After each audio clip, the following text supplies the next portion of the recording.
Donald Trump said last night he'll deport dangerous immigrants, quote, who have evaded justice, just like Hillary Clinton. But he blasted his opponent's immigration plan, saying it will make the problem worse. Hillary Clinton, for instance, talks constantly about her fears that families will be separated. But she's not talking about the American families who have been permanently separated from their loved ones because of a preventable homicide, because of a preventable death, because of murder.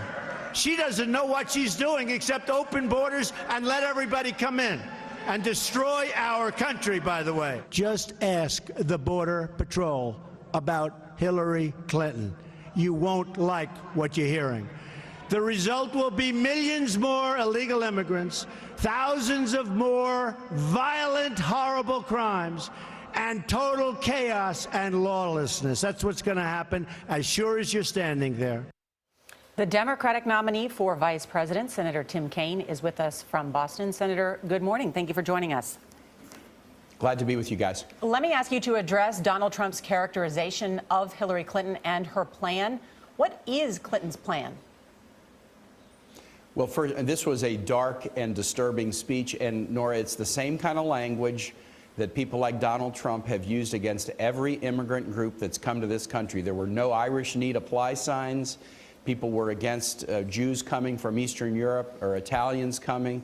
This is the kind of anti-immigrant language that's always had a tiny fringe support in this country, but it was a speech that's not worthy of a president, and he completely misrepresented Secretary Clinton's position. Hillary's position is we need comprehensive reform. The basic pillars of reform are quite clear. We've got to do things first to make sure that employers can verify the immigration status of people who are here. We've got to keep families together. That is a key priority.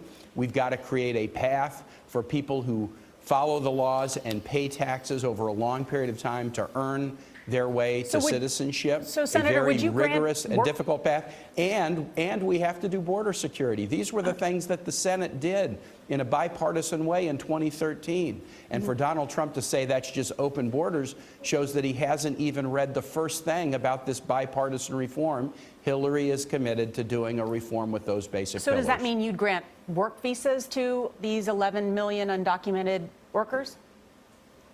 The basic principles are these, that if people are here and they're paying taxes and they're following the law and they're willing to work and basically come into the light and follow all the laws of this country and pay taxes, that over a period of a very long time they could earn a path to citizenship. And that is an important thing, similar to what President Reagan did in 1986. These are the basic principles of the plan we'd put in place.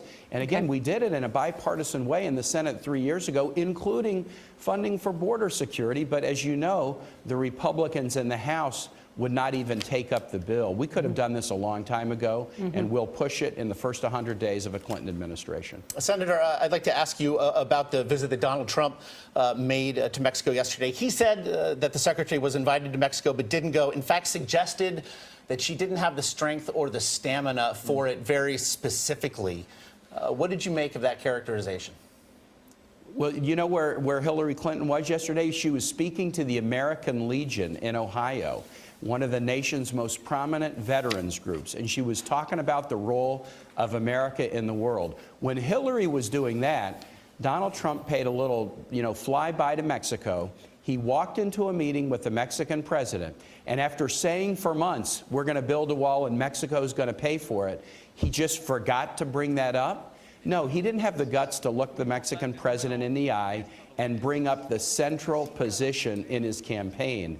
It was a diplomatic embarrassment, and it shows that the guy's not ready for prime time. Senator, this was Donald Trump's first meeting with the head of state as the nominee, and he immediately opened up the floor to reporters for questions. When will we see Hillary open up the floor and take questions from reporters at any event? Well, you see Hillary take questions from reporters every day. She talks to the press everywhere she goes. She did a press conference when she was at the She did a press conference when she was at the recent meeting of the African American and Hispanic newspaper publishers. But that was the first time in a long time, Senator. She doesn't do it that often. Well, look, I don't see what the massive difference is between a press conference and talking to the press everywhere you go. She talks to the press a lot, and I've been with her when she's talked to the press. But just to set the record straight, it has been 272 days since she has had a formal news conference. I want to also ask you, Senator, it has been the case, I've covered many... But again, I think she did a news conference with the publishers of the nation's African American and Hispanic newspapers within the last month, and that counts. They're a legitimate group, and a press conference with them counts. The New York Times recently reported, and this is true and I've covered, that unlike any other presidential nominee in history, she is not allowing journalists to accompany her on the plane, the campaign plane. This is something that has been standard since I've covered presidential campaigns.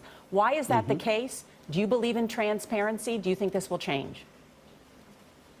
Well, I mean, I'm going to use my own example. I'm traveling too, and I travel in a small plane, and the press travels in a plane with me. We're not on the plane together, but that's going to change in about a week. And I think that's fairly common during campaigns, that you often fly in small planes, and then you get into the end, you start flying in larger planes. So I think that is something that, yeah, as we get into the thick of the campaign and Labor Day, that is going to change. I don't even think Donald Trump allowed the press, the American press, to go with him yesterday when he went to Mexico, which was highly unusual. Well, we do look forward to that next press conference. Senator Tim Kaine, we appreciate the time this morning. Great. Good to be with you guys. Thanks.